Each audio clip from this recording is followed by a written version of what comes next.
அஸ்ஸலாமு அலைக்கும் வரஹ்மத்துல்லாஹி வபரகாத்துஹ். லா தஹ்சன், கவலை கொள்ளாதீர். எதை குறித்து சகோதரரை கவலை கொள்ள வேண்டாம்? எதிர்காலத்தை குறித்து, நாளையை குறித்து. நாளை என் வாழ்க்கையில் என்ன நடக்கும்? எதை நான் பெறுவேன், இழப்பேன்?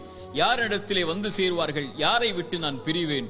ஒருவேளை என்னுடைய தொழிலில் நஷ்டம் ஏற்பட்டால், ஒருவேளை எனக்கு வேலையை அவர்கள் நிறுத்திவிட்டால், ஒருவேளை நான் மரணித்து விட்டால் என் குடும்பத்தின் நிலைமை என்ன? பிள்ளைகளின் எதிர்காலம் என்ன? ஒருவேளை என்ற 1000 எதிர்காலத்தை பற்றிய கேள்விகளின் பயத்தோடு ஒரு மனிதன் இன்றைய நேரத்தை கழிப்பதால் அந்த பயமே அவனுடைய இன்றைய நாளையும் அழித்து நிகழ்காலத்தை தரைமட்டமாக்கி விடுகிறது. அந்த கவலையிலேயே மூழ்கி எதிர்காலத்தை நோக்கி நகராமல் இருளில் ஒரு மனிதன் தன்னை ஆக்கிக் கொள்கிறான். என் தோழனே, என் சகோதரனே, நாளை என் வாழ்வில் என்ன நடக்கும்? நான் எதை நோக்கி செல்கிறேன்? எதை நான் பெறுவேன் என்ற கல்வி யாரிடத்தில் இருக்கிறது? இறைவன் சொல்லுகிறான், எந்த ஒரு உயிரும் அறியாது அது நாளை எதை செய்யும் என்று. இறைவன் மேலும் சொல்லுகிறான், ஒரு செயலை நாளை நான் செய்வேன் என்று சொல்லாதீர்கள். எதுவரை? இறைவன் நாடினாலே அன்றி என்ற வார்த்தையை சேர்க்காமல் என்ன சொல்ல வருகிறான்? எதிர்காலத்தை பற்றிய எல்லா கல்வியும் இறைவன் ஒருவனிடத்தில் தான் இருக்கிறது. இறைத்தூதர் ஸல்லல்லாஹு அலைஹி வஸல்லம் சொன்னார்கள், இந்த வானங்கள் பூமிகளை இறைவன் படைப்பதற்கு முன்னதாக 50,000 ஆண்டுகளுக்கு முன்னதாகவே மனிதர்களின் விதியை இறைவன் எழுதிவிட்டான். எவ்வளவு நாள் இவன் வாழ்வான், எவ்வளவு நாளில் மரணிப்பான், எதை பெறுவான், எதை இழப்பான், இவனுடைய வாழ்வாதாரம் என்ன, இவனுடைய சொத்து என்ன, இவனுடைய நஷ்டம் என்ன, இவனுடைய உறவு என்ன, இவன் பிரிவது என்ன, எல்லாம் எழுதப்பட்டு விட்டது. வானங்கள் பூமி படைப்பதற்கு 50,000 ஆண்டுகளுக்கு முன்னதாகவே தாயுடைய கருவறையில் அவன் இருக்கும் போதே மீண்டும் அதை உறுதிப்படுத்தினான். இறைத்தூதர் ஸல்லல்லாஹு அலைஹி வஸல்லம் சொன்னார்கள், நல்லா கேட்டுக்கோங்க, உள்ளத்தை தட்டி இந்த ஹதீஸை அந்த உள்ளத்துக்கு சொல்லிக் கொடுங்க. எந்த ஒரு உயிரும் இந்த உலகத்தில் இருந்து மரணிக்காது அதனுடைய வாழ்வாதாரத்தை முழுமையாக்காமல். சுப்ஹானல்லாஹ், மீண்டும் சொல்கிறேன், எந்த ஒரு உயிரும் இந்த உலகத்தில் இருந்து மரணிக்காது அதனுடைய வாழ்வாதாரத்தை முழுமையாக்காமல். இவன் எதை பெறுவான், எதை இழப்பான், இவனுடைய சொத்து என்ன, இவனுடைய செல்வம் என்ன, ஒரு மனிதன் தன்னுடைய கடைசி சொட்டு தண்ணீரை அருந்தும் வரை, ஒரு மனிதன் தன்னுடைய சுவாச காற்றின் கடைசி மூச்சை இறைவன் எழுதியதின்படி சுவாசிக்கும் வரை மரணம் வராது. ஏன் பயப்படுகிறாய் எதிர்காலத்தை பற்றி? இது எழுதப்பட்டு விட்டது உன்னுடைய வாழ்வாதாரம். எதை பெறுவாய் என்று, எதை இழப்பாய் என்று. நீ செய்ய வேண்டியதெல்லாம் அதை நோக்கி நகர வேண்டியது மட்டும்தான். சோகம் வந்துவிட்டால், கவலை வந்துவிட்டால், இழப்பு வந்துவிட்டால், பிரிவு வந்துவிட்டால், இருட்டு அறையில் உட்கார்ந்து கொண்டு கண்ணீர் வடிப்பதை விட கிளம்பிச் செல் வெளிச்சத்தை நோக்கி. உனக்கு பெற இருக்கின்ற அதிசயங்கள் ஏராளம் உன்னுடைய எதிர்காலத்தில். அதை நோக்கி செல் என்பதுதான் இறைவனும் இறைத்தூதரும் நமக்கு காட்டக்கூடிய வழி. மூசாவுடைய தாயிடமிருந்து பாடம் படிப்போம் வாருங்கள். மூசாவுடைய தாய் ஒரு ஆண் குழந்தையை பெற்றெடுக்கிறாள். எப்படிப்பட்ட காலம்! ஃபிரவுன் கொடுங்கோலன் ஆண் குழந்தைகள் பிறந்தால் கையால் அறுத்து தூக்கி எறிந்தான் மனித சிறுவர்களுடைய குழந்தைகளை. மூசாவுடைய தாய் பயந்தார்கள், இந்த குழந்தையை ஃபிரவுன் கண்டுவிட்டால் கொன்று விடுவானே. இறைவன் சொன்னான், மூசாவுடைய தாயை, முடிந்தால் அந்த குழந்தைக்கு உணவை கொடு, இல்லை என்றால் ஆற்றிலே கொண்டு போய் விட்டுவிடு. அவ்வளவுதான், நான் சொல்கிறேன் செய், எதிர்காலத்தை நான் முடிவு செய்கிறேன், நீ செயல்பட, அவ்வளவுதான். என்ன செய்வேன் தெரியுமா? நீ ஆற்றிலே விட்டால் இந்த குழந்தையை உன்னுடைய கரத்திலே மீண்டும் நான் கொண்டு வருவேன். எப்படி? இறைத்தூதர் மூசாவாக. ஆற்றிலே விட்டார்கள். இறைவன் சொன்னான், அவன் பார்த்துக் கொள்வான் எதிர்காலத்தை, இந்த மூசாவுடைய எதிர்காலத்தை என்று. அந்த குழந்தை கரை ஒதுங்கியது எங்கே? ஃபிரவுன் எந்த குழந்தை கையில் கிடைத்தால் அறுத்து விடுவான் என்று பயந்தார்களோ அந்த ஃபிரவுனுடைய அரண்மனையுடைய வாயிலில் எடுத்தார்கள். ஃபிரவுனுடைய மனைவி அழகாக இருக்கிறதை, இதை வளர்த்து விடுவோம் என்று முடிவெடுத்தார்கள்.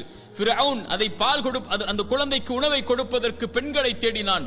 மூசாவுடைய தாய் அழைத்து கொண்டு வரப்பட்டார்கள். அவர்களுடைய கரத்தில் மூசா அலைஹிஸ்ஸலாம் ஒப்படைக்கப்பட்டார்கள். இறைவன் சொன்னான், திருப்பி கொண்டு வருவேன். எப்படி ஒப்படைக்கப்பட்டார்கள்? இறைத்தூதர் மூசாவாக. மூசாவுடைய தாய் பயந்தார்களா எதிர்காலத்தை? நபி யாக்கூப், நபி யூசுப் அலைஹிஸ்ஸலாம் விட்டார்கள் அவர்களுடைய சகோதரர்கள் கிணற்றிலே. பயந்தார்களா? அவர்களை அந்த கிணறுதான் அவர்களை அரண்மனைக்கு கொண்டு சென்றது. அவர்கள் சிறையில் அடைக்கப்பட்டார்கள். அந்த சிறைச்சாலை தான் அவர்களை சிம்மாசனத்திலே உட்கார வைத்தது. நபி யூசுப் பயந்தார்களா? எத்துணை இறைத்தூதர்களுடைய வாழ்க்கை ஆரம்பத்தில் எப்படி இருந்தது? இறைவன் சொன்னான், எதிர்காலத்தை பற்றி அவர்கள் கவலைப்படவில்லை. நபி நூஹ் கப்பல் கட்டினார். அங்கே வெள்ளம் இருந்ததா, ஆறு இருந்ததா, மலையை இறைவன் கொண்டு வருவான் என்று சொன்னான். அவன் கொண்டு வருவான். என் வாழ்வை சிறந்ததாகத்தான் இறைவன் அமைத்திருப்பான் என்று நான் நம்புகிறேன். அவன் அப்படித்தான் அமைத்திருப்பான். இன்று சோகம் நாளையது மகிழ்ச்சியாக மாறும். இன்று கண்ணீர் நாளையது அது சந்தோஷமாக மாறும். இன்றைய ஏழ்மை நாளை செல்வமாக மாறும். இன்றைய குழந்தையின்மை நாளை சிறந்த குழந்தையாக மாறும். இன்றைய உறவின் பிரிவு இதைவிட சிறந்த உறவை எனக்கு கொடுப்பான். இன்றைய இழப்பு இதைவிட அல்லாஹ் என்னை படைத்த இறைவன் இதைவிட சிறந்த ஒன்றை எனக்கு கொடுப்பான் என்ற நம்பிக்கையில் அவன் நகர்வான் வாழ்க்கையில். இறைத்தூதர் ஸல்லல்லாஹு அலைஹி வஸல்லம் சொன்னார்கள், இறைவன் மீது வைக்க வேண்டிய நம்பிக்கையை நீங்கள் உறுதியாக வைத்தால் எல்லா நேரங்களிலும் என் இறைவன் மீது நம்பிக்கை வைக்கிறேன், அவன் எனக்கு போதுமானவன். இன்றைய கஷ்டத்தை நீக்குவதற்கு அவன் எனக்கு வாக்கு கொடுத்திருக்கிறான். அவனுடைய பாதையில் நான் முன்னேறுகிறேன். அவனை நோக்கி இந்த கஷ்டத்தையும் இந்த சிரமத்தையும் இந்த இருளையும் இந்த சோகத்தையும் என் இறைவன் நீக்குவான். அவன் நாடிய போது இதைவிட சிறந்த ஒன்றை எனக்கு கொடுப்பான் என்று இழப்புகளையும் நஷ்டங்களையும் ஏமாற்றங்களையும் அவதூறுகளையும் அவமானங்களையும் பற்றி கவலைப்படாமல் கண்ணியத்தையும் வெற்றியின் பாதையிலும் பயணிக்கக்கூடிய ஒரு மனிதன் இறைவன் மீது நம்பிக்கை வைத்தால், இறைத்தூதர் சொன்னார்கள், ஒரு பறவைக்கு இறைவன் எப்படி உணவளிப்பானோ அது போன்று உங்களுக்கும் உணவளிப்பான். அவ்வளவுதான். பறவைக்கு உணவளிக்கக்கூடியவன் உங்களுக்கும் உணவளிப்பான். ஆனால் அந்த பறவை, இறைத்தூதர் சொன்னார்கள், காலையில் வயிறு காலியாக செல்கிறது, மாலை வயிறு நிரம்ப திரும்பி வருகிறது. அது காலையில் பசியாகத்தான் போகிறது. ஏன்? அது கூட்டுக்குள்ளேயே உட்கார்ந்து கொண்டு எனக்கு இறைவன் இந்த கூட்டில் உணவளிப்பான் என்று எதிர்காலத்தை பற்றிய பயத்தோடு உட்கார்ந்து இருக்கவில்லை. கிளம்பி செல்கிறது, இறைவன் உணவளிப்பான் என்று. மாலையில் வயிறு நிரம்ப வருகிறது. அதுபோல் இறைவன் மீது வைக்க வேண்டிய நம்பிக்கையை உறுதியாக திடமாக தெளிவாக நீங்கள் வைத்தால் என் இறைவன் என்னை ஒருபோதும் கைவிட மாட்டான் என்று இந்த பறவைக்கு உணவளிப்பதை போல் இறைவன் உங்களுக்கும் உணவளிப்பான். நான் எப்போதும் சொல்வதுதான் ஒரு அறிஞருடைய வார்த்தை. ஒரு இருள் சூழ்ந்த நேரத்தில் ஒரு இருண்ட பாறையில் ஒரு கருப்பு எறும்பு ஊர்ந்து சென்றால் அதை இறைவன் கண்காணிக்கிறான். அது நடக்கக்கூடிய சப்தத்தை இறைவன் கேட்கிறான்.